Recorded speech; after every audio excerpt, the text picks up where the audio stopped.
حضرت لوط علیہ السلام حضرت ابراہیم علیہ السلام کے بھتیجے تھے۔ حضرت لوط حضرت ابراہیم کے ساتھ عراق سے شام کی طرف ہجرت کر کے آئے۔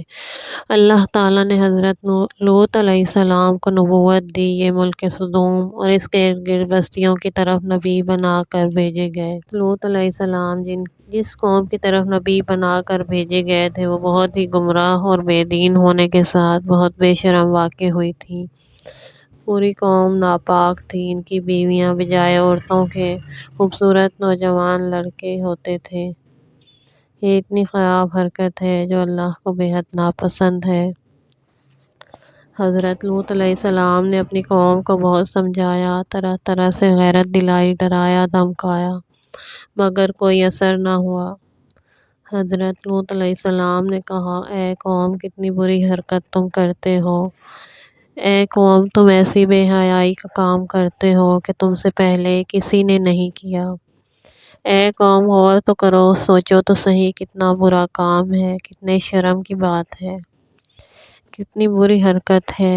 اے قوم، بڑی حیرت کی بات ہے کہ خوبصورت خوبصورت بیویاں گھر میں بیٹھی ہیں اور تم باہر کی ہوا کھاتے پھرتے ہو۔ تم کو شرم نہیں آتی، اللہ سے نہیں ڈرتے۔ اے قوم، تم بڑی جسارت کا کام کرتے ہو، تم لوگ حد سے بڑھ گئے ہو۔ تم اللہ سے ڈرو، میرا کہا مان لو، میں تمہارا رسول ہوں، تمہارا خیر خواہ اور امانت دار ہوں۔ میرا کہا مان لو گے، میری اطاعت کرو گے تو تمہارا ہی بھلا ہوگا۔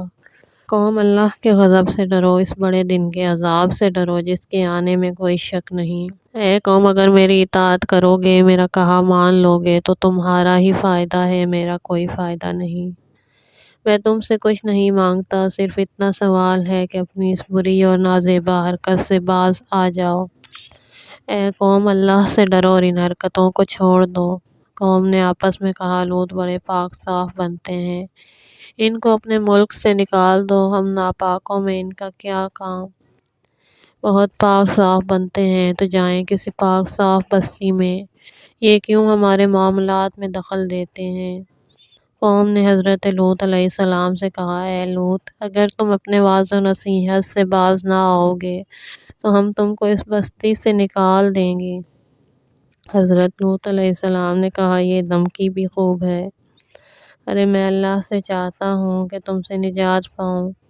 اس کو اچھی طرح کان کھول کر سن لو کہ میں تم سے، تمہارے کارناموں سے، تمہاری بستی سے خود ہی بیزار ہوں۔ تم مجھ کو نکالنے کی دھمکی کیوں دیتے ہو؟ نرمی سے بھی سمجھایا، سختی بھی کی، ڈرایا دھمکایا، مگر کوئی اثر نہ ہوا۔ جتنا سمجھایا اتنی ہی ضد اور نافرمانی بڑھتی۔ حضرت لوط علیہ السلام سمجھاتے رہے اور ان کی قوم وہی کرتی رہی۔ شیطانی کام تو ہمیشہ انسان کو پسند آتے ہی ہیں۔ جو شیطان کی باتوں کو پسند کرتے ہیں وہ رحمان کی باتیں کب سنتے ہیں؟ غرض وہ شیطان کے مرید ہی ہوتے چلے گئے۔